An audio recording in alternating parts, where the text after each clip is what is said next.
Bueno,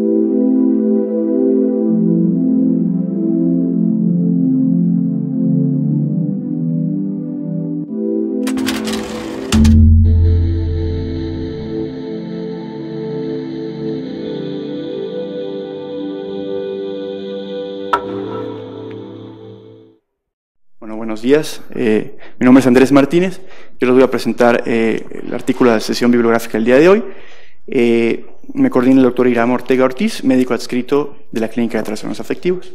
Pues vamos a comenzar con el contenido de nuestra presentación. Vamos a abordar definición, comportamiento y síntomas subsintomáticos del trastorno bipolar, una breve reseña histórica, datos epidemiológicos, modalidades diagnósticas y algunos conceptos de los que les hablaremos más adelante, además de la revisión del artículo finalmente. Bueno, los trastornos bipolares, como lo presentan estos autores, hablan de un espectro de trastornos afectivos que van desde la perturbación anímica grave a variaciones del estado de ánimo leve cercanas a las fluctuaciones del estado de ánimo no patológico. Este punto final es relevante para el artículo. Los episodios de manía y hipomanía otorgan la entidad diagnóstica a los trastornos bipolares. Sin embargo, también se pueden presentar episodios depresivos intercalados con periodos de recuperación. Sabemos que ese padecimiento requiere de atención médica, psicológica y social de por vida, de acuerdo a su gravedad, ¿no?, que es clasificado como un trastorno psiquiátrico crónico grave. Aquí en esta imagen vemos el comportamiento clásico del trastorno bipolar y vemos sobre la línea de eutimia las variaciones que pueden haber en este padecimiento. Sin embargo, nos pareció muy relevante estos puntos de algunos artículos de los 90 y de inicio de los años 2000. Aquí se habla de que el 98% de los pacientes con trastorno bipolar experimentarán recurrencias a pesar de un tratamiento correcto basado en guías de práctica clínica. También se habla de que el 90% de los pacientes presentarán recuperación sintomática, sin embargo, hasta cursados 2 años posterior a haber experimentado un episodio afectivo grave. Y finalmente, solo el 30% alcanzarán la recuperación funcional. Esta gráfica también la anexamos y va asociada a lo que mencioné previamente. En relación a un cambio en el paradigma del trastorno bipolar, vemos que en episodios de eutimia existen variaciones afectivas, ¿no?, inestabilidad afectiva, que es algo que resulta relevante y ha llamado mucho la atención de los investigadores. Entonces, en los últimos 10 años se ha enfocado la investigación en estos puntos, donde se ve que los pacientes han estado cursando con mayores recaídas y hospitalizaciones. Entonces, en general, estas líneas de eutimia, en comparación con pacientes sanos, se ve que pues, ellos tienen mayor inestabilidad, a pesar de no poseer un trastorno de personalidad. Entonces, haciendo una breve reseña histórica del trastorno bipolar, pues quisiéramos comentar muy rápido a Fallreth y a Beilerger, ¿no? Ellos a mediados de 1850 propusieron a la locura doble o la locura circular. Incluso, bueno, ambos con una diferencia de 3 años proponen una definición muy similar, ¿no?, en base a sus observaciones, y hablaban de una alternancia de periodos de excitación con episodios de depresión e incluso de remisión de sintomatología. Es curioso, inclusive, que ellos pues tuvieron hasta problemas legales, y incluso 20 años después de la muerte de Fallreth, Beilerger seguía peleando la autoría de este concepto. Kraepelin pues es muy relevante porque pues de alguna manera acuñó el concepto moderno que tenemos del trastorno bipolar, o dio pie a él, ¿no? Y la relevancia de su trabajo fue que eliminó de alguna manera la distinción entre formas depresivas y circulares, y de alguna manera incluyó todos los trastornos afectivos en un solo cajón.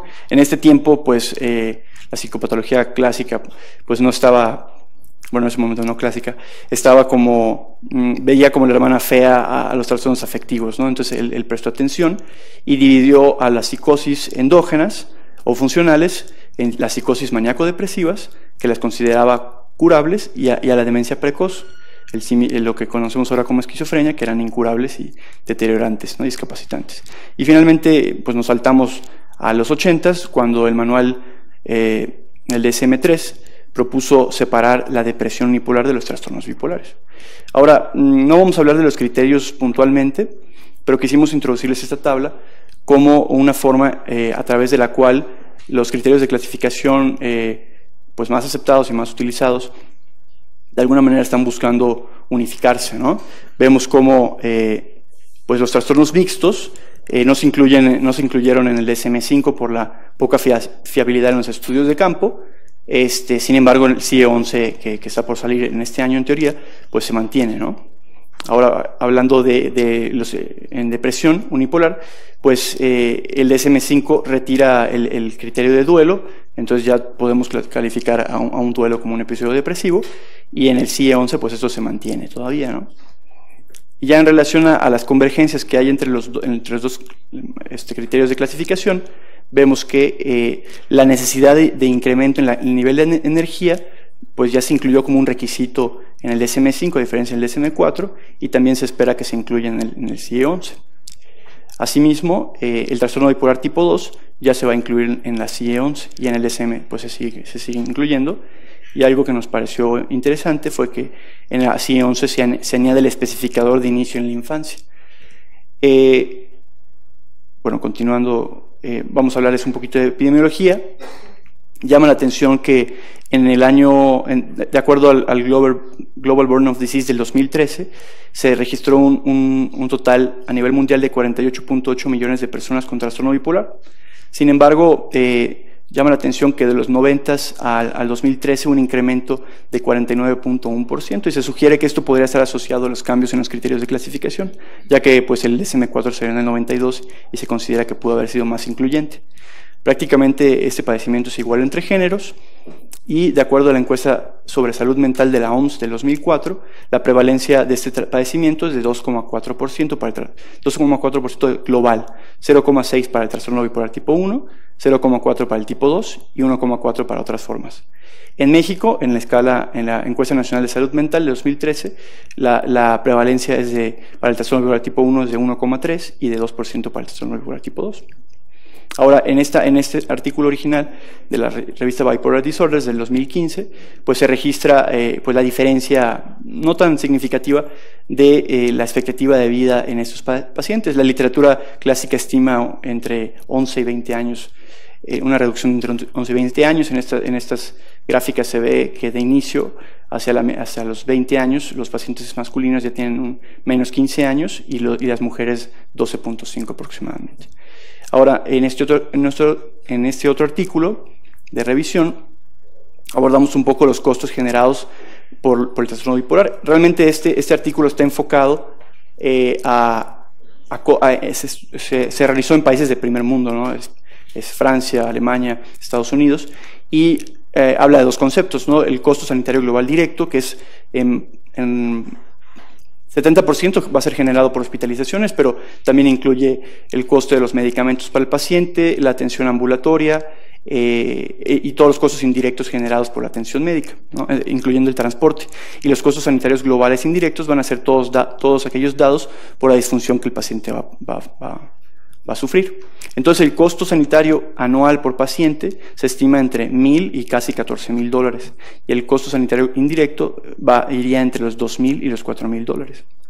Estados Unidos reportó que en el año 2009 tuvo un gasto de $151 billones solo en este padecimiento. Llama la atención que 120.3 millones de estos 150 estuvieron destinados para la atención del trastorno bipolar tipo 2, entonces eso pues parece que no es tampoco disfuncional como a veces referimos, ¿no? Ahora vamos a hacer mención de algunos conceptos de medición en salud. Vamos a hablarles de los DALYs y los QALYs brevemente. Los QALYs sabemos que son los años ganados de vida ajustados por salud, y los DALYs son los años de vida ajustados por discapacidad. Entrando un poquito más a profundidad en la definición de los DALYs son indicadores cuantitativos de carga de enfermedad y reflejan el total de años perdidos, es decir, por muerte prematura, mientras que o algún grado de discapacidad, o sea, morbilidad durante el periodo de vida del paciente. ¿Cómo se calculan? Pues es la sumatoria de la morbilidad dada por los años perdidos por discapacidad más los años perdidos de vida de forma prematura. Un DALY equivale a un año perdido de vida sana. En este análisis del Global Burden of Disease del 2013, vemos que el trastorno bipolar generó 9.9 millones de DALYs, fue rankeado en el sitio 55 como causa mundial de generación de DALYs, y en relación a todos los padecimientos psiquiátricos y no psiquiátricos, fue la 16ª causa principal de años vividos con discapacidad. Se estima que estos son aproximadamente 18 en promedio. En relación a salud mental, bueno, ocupa el 5º lugar, y es solo por detrás del trastorno depresivo mayor, los trastornos ansiosos, la esquizofrenia y el trastorno por consumo de sustancias, ¿no? Entonces, en esta gráfica vemos que ya empiezan a generarse DALYs incluso desde los 10 años, y el pico máximo se va a dar entre la segunda y tercera década de la vida. Sin embargo, pues vemos que a lo largo de la vida útil del paciente, pues están presentes, ¿no? Y ya van decayendo. Vamos a hablar de algunas herramientas diagnósticas, ¿no? Una de estas es el Life Chart propuesto por el Instituto Nacional de Salud Mental de Estados Unidos, quienes, bueno, tienen una visión un tanto diferente a la del DSM, ¿no? Ellos nos proveen de esta herramienta que califica niveles de gravedad en relación a las alteraciones funcionales vinculadas a la sintomatología, es decir, que valoran síntomas y qué alteración funcional hay, y nos dan una escala de gravedad. Es decir, que puede haber episodios de manía leves, que serían lo similar a la hipomanía, moderados bajo, moderados alto y grave, ¿no? Que generalmente es el que ocupa hospitalización. Esta herramienta nos permite calcular promedios de episodios afectivos a través del tiempo, nos permite una proporción del tiempo con discapacidad, que sería algo muy similar a lo que hacemos con los DALYs, y resume el curso de un episodio de manía, un episodio depresivo mayor, asociado al deterioro funcional a través del tiempo. Además, como es una prueba que se realiza idealmente de manera prospectiva, pues permite que no haya sesgos diagnósticos, ¿no? Esta imagen es de 1800, fue elaborada por McNan en un estudio de 7 pacientes, y de alguna manera como que ya empezaba a trazar algo similar a lo que conocemos como el Life Chart, ¿no? Aquí tenemos un ejemplo no clínico, y vemos que el Life Chart pues considera horas de sueño, síntomas maníacos, considera síntomas comórbidos, considera cambios afectivos a lo largo del día, considera incluso en mujeres sus periodos menstruales, eventos estresores y la captura de la medicación día a día. Ahora vamos a hablar de algunos conceptos que nos van a permitir llegar al artículo, ¿no? Primeramente hablaremos de la telemedicina. ¿Qué es la telemedicina? La telemedicina es un término que se acuñó a finales de los 50 en la Universidad de Nebraska, cuando se transmitió en un circuito cerrado a estudiantes de medicina a distancia una exploración neurológica. Entonces esta fue la primera muestra de telemedicina. Más tarde, en la Segunda Guerra Mundial, pues bueno, más de hecho antes, ¿no? Ya se habían hecho, se enviaban radiografías de buques de guerra, etcétera, ¿no? El concepto pues son pruebas físicas y psicológicas que no requieren de la visita presencial del paciente con el médico, y el objetivo es favorecer la equidad en recursos sanitarios de alta especialidad y costo. Hay símiles para este concepto, que es telesalud, el telediagnóstico, la teleasistencia o el telemonitoreo. Con el advenimiento del Internet, si le sumamos a telemedicina e Internet, pues tenemos el concepto de e-health o e-salud. La definición de e-health o e-salud es la práctica de cuidados sanitarios para el intercambio de información a distancia, que incluye actividades asistenciales, preventivas, formativas, de investigación, evaluación, gestión sanitaria, incluso procesos administrativos apoyados en tecnología de la información y la comunicación. O sea, desde hacer una cita por un correo electrónico ya estamos haciendo e-salud. Ahora, la M-Health o M-Salud es lo mismo, solo que aplicado a tecnología móvil, es decir, el uso de PDAs, tabletas, telefonía móvil, etcétera, ¿no?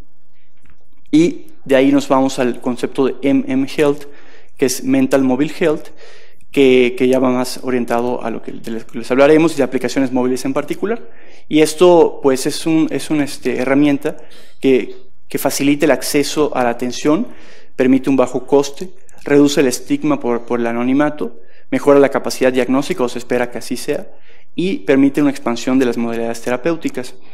Los contras, que son menos, pues sería la poca evidencia que soporta su uso y las barreras generacionales para su uso, ¿no? Entonces, en esta imagen de un artículo de Nature de abril de 2016, vemos cómo exponencialmente en todo el mundo, Latinoamérica intermediamente, va habiendo un incremento en la adquisición de telefonía celular móvil inteligente en particular.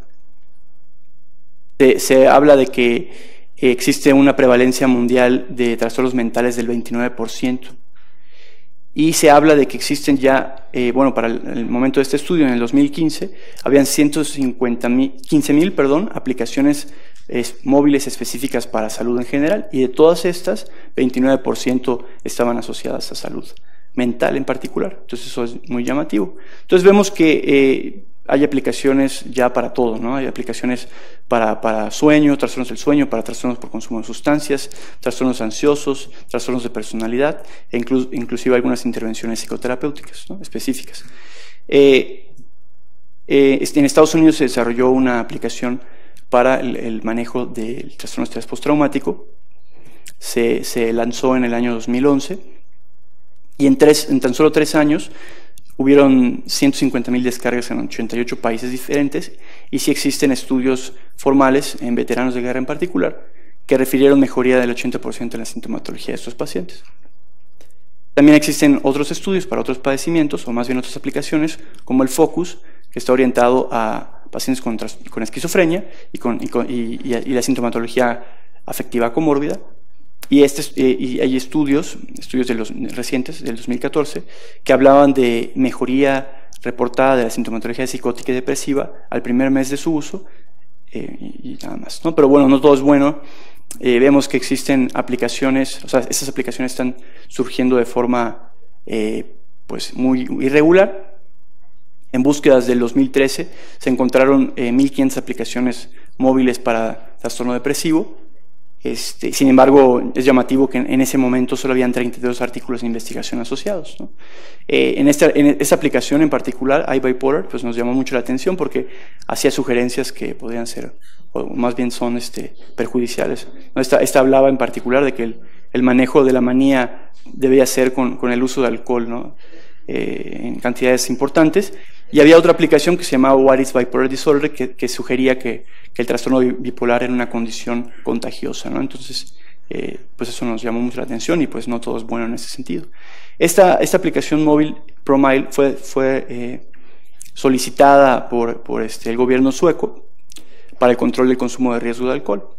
La aplicación básicamente es un registro de las copas y el paciente cómo va a lo largo del tiempo, y va generando como el nivel de alcoholemia.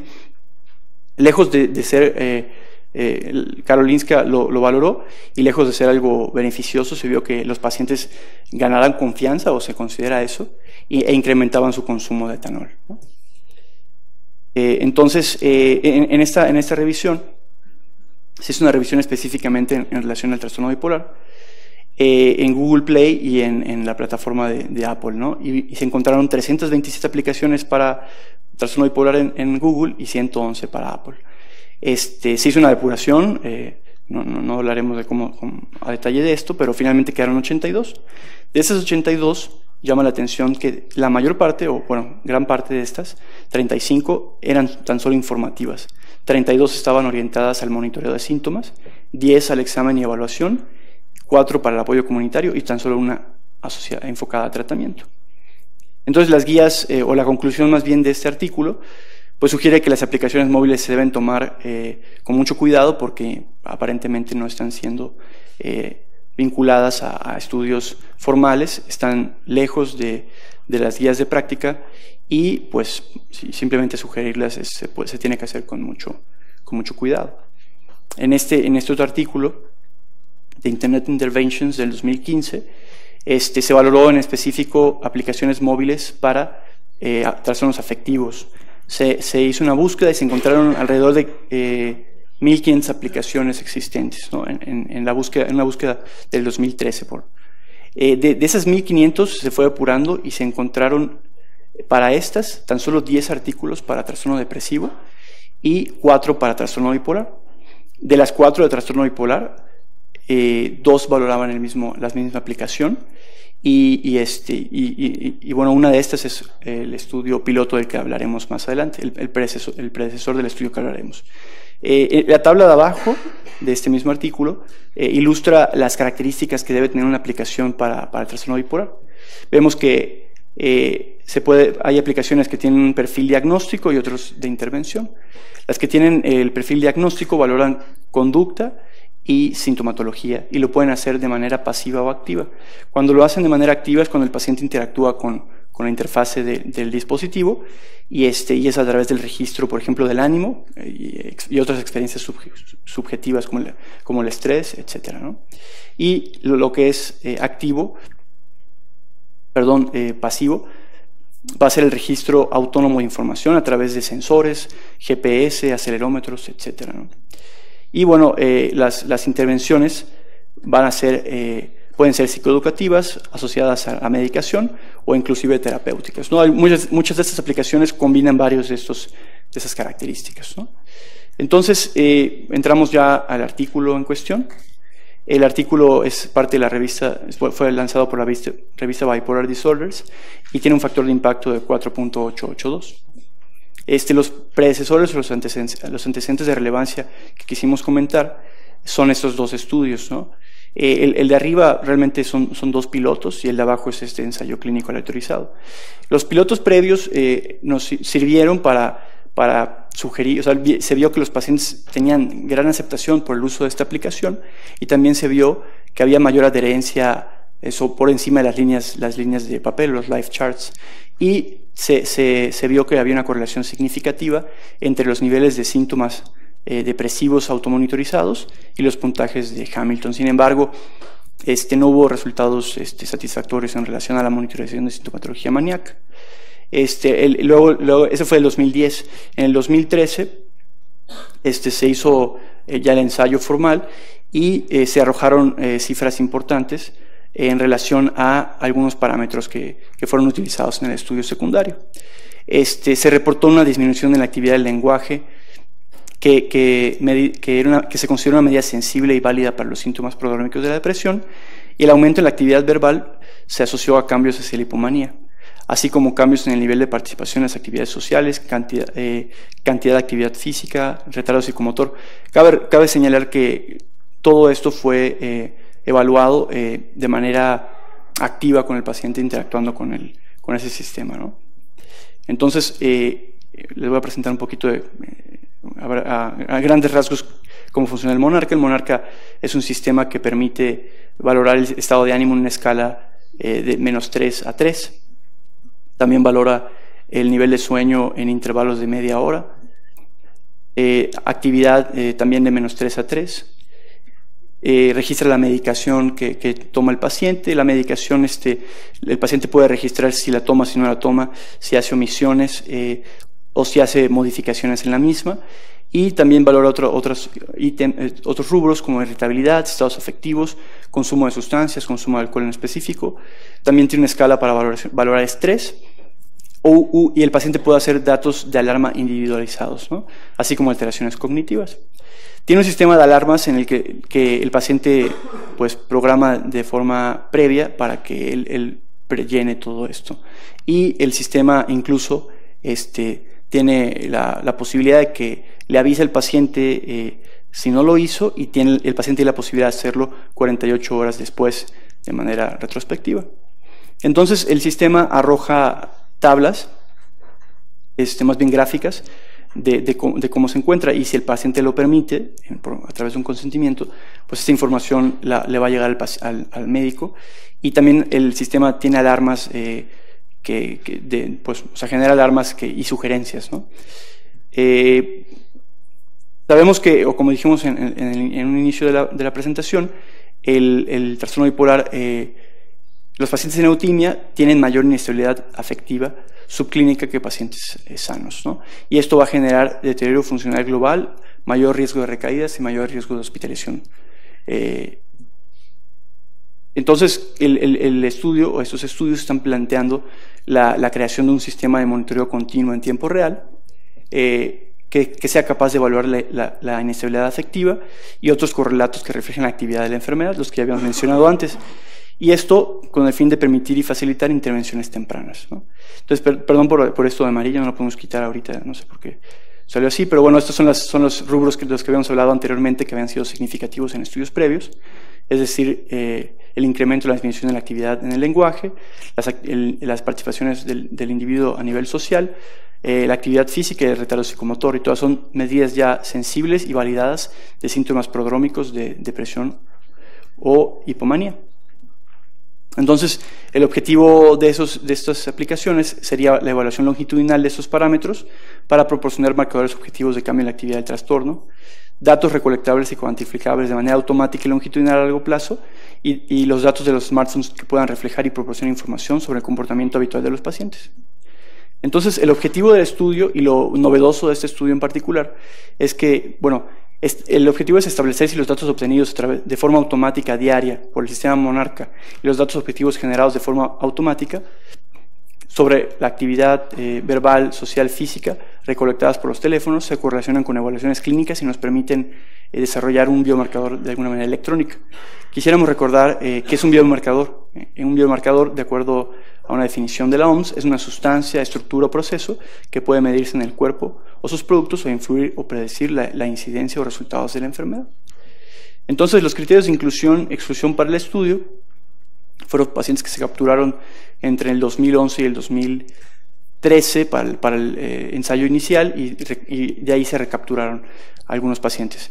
Entonces, tenían que tener el diagnóstico de trastorno bipolar de acuerdo a la entrevista o al cuestionario SCAN, que está basado en el CIE-10, que tuvieran entre 18 y 60 años y que tuvieran clinimetrías al momento de la inclusión. Aquí tuvimos duda porque el artículo decía 17, menores de 17 para Hamilton y Manía de Young, pero pues sin embargo nos pareció un poco alto ese punto de corte.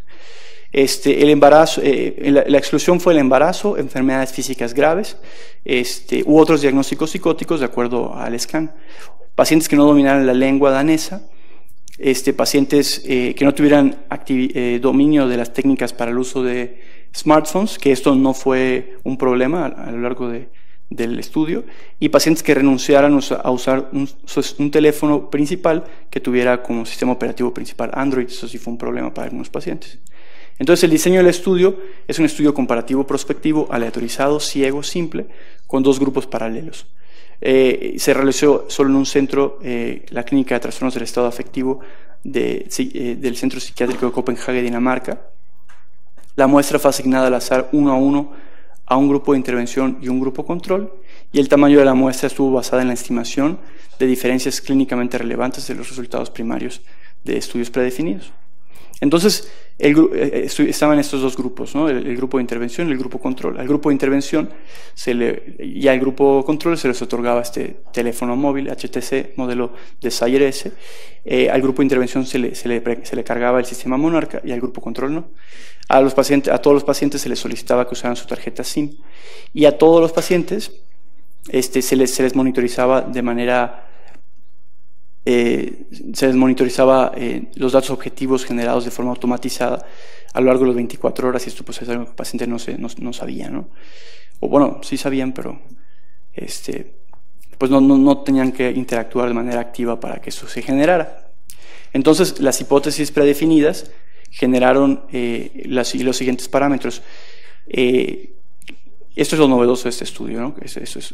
El número de llamadas entrantes y salientes, la duración de las llamadas entrantes y salientes, y el número de mensajes de texto entrantes y salientes. Entonces, se considera o se hipotetizó que la actividad del lenguaje en el paciente se iba a poder evaluar a través del número de llamadas entrantes y salientes y la duración de las llamadas. A través de la duración de las llamadas se iba a valorar la psicomotricidad, y a través de los mensajes de texto se iba a poder valorar la actividad social. Partiendo de ahí, bueno, tenemos la muestra total inicial. Los pacientes que eran, pues podían haber sido incluidos, eran 123, ¿no? Pero de ahí se fueron retirando algunos paulatinamente, ¿no? De inicio, en el grupo que más tarde sería el de intervención, 32 renunciaron, algunos no querían usar el teléfono HTC como móvil principal, y algunos pues se perdieron, no se podían contactar. Quedaron de esos 123, 78 pacientes. Se aleatorizaron y se asignaron pareadamente uno a uno a los grupos que ya habíamos referido, el grupo de intervención y el grupo control. Dentro de los grupos también hubo pérdida de pacientes, ¿no? En el grupo de intervención pues, se perdieron 5 pacientes que no acudieron a que se les cargara el sistema Monarca, y en el grupo control no acudieron simplemente a la entrega del teléfono móvil. En el seguimiento se perdieron tan solo un paciente por cada grupo, y pues nos quedaron 30 en el primer grupo y 31 en el segundo grupo. Hay pacientes que pues ya no dieron datos, ya no acudieron a las entrevistas, para dar una N total de 61. El seguimiento se hizo de la siguiente manera, ¿no?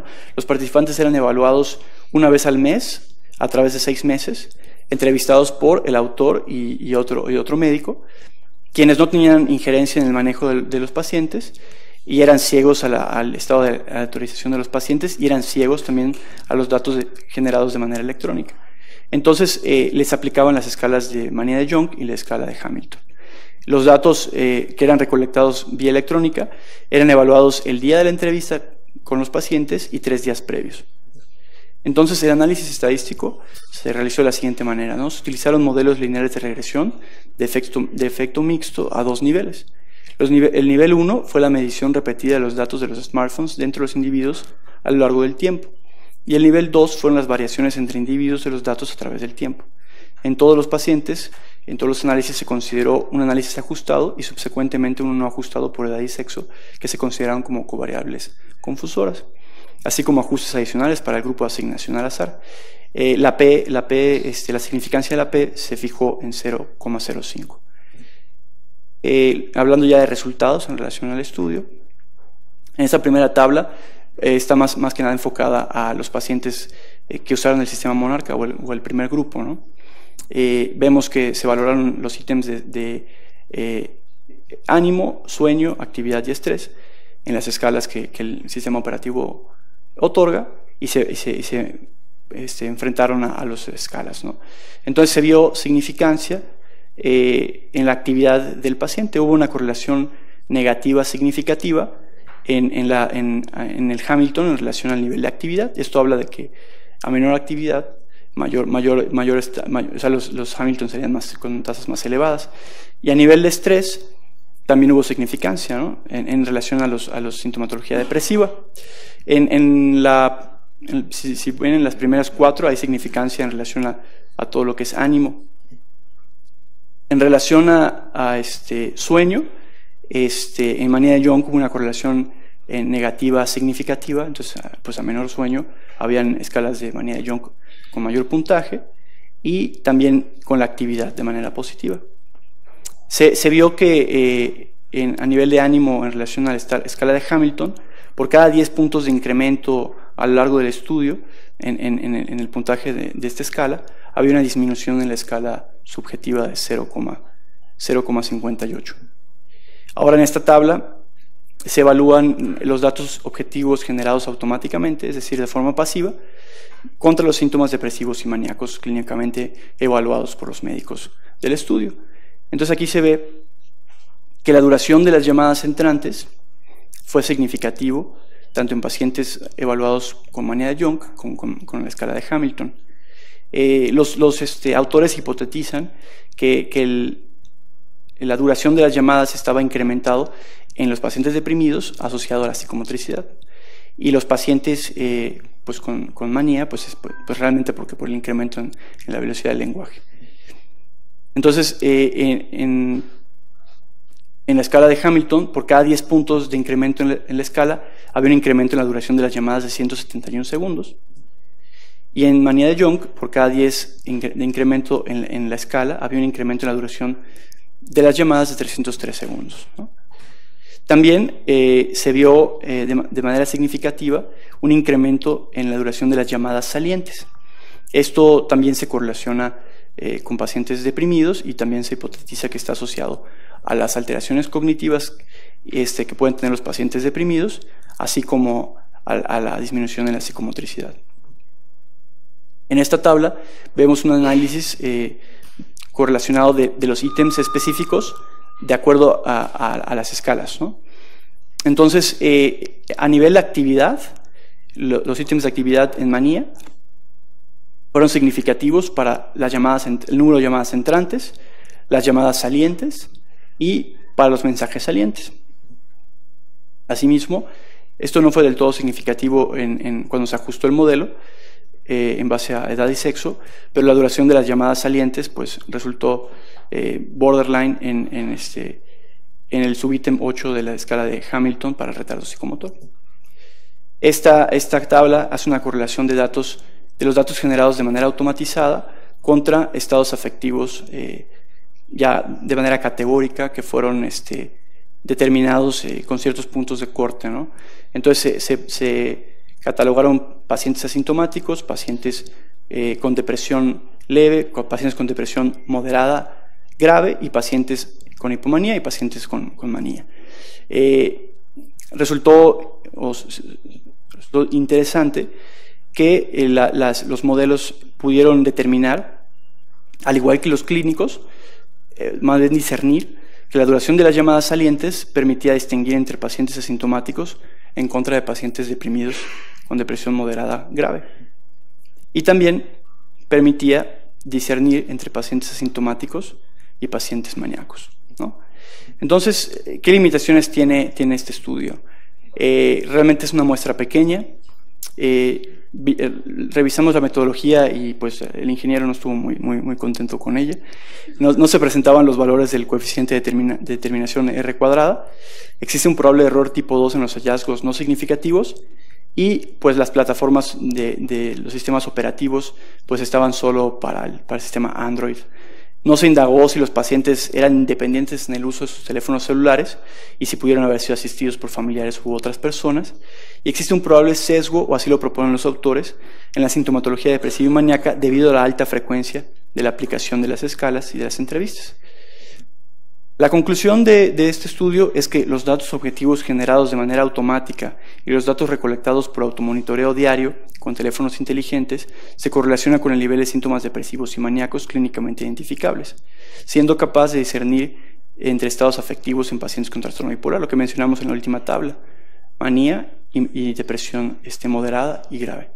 Y la medición del nivel de actividad, que lo vimos en la antepenúltima tabla, pues se considera la conclusión que los smartphones pueden usarse como una forma objetiva de medir alteraciones en los estados afectivos a través de este rubro.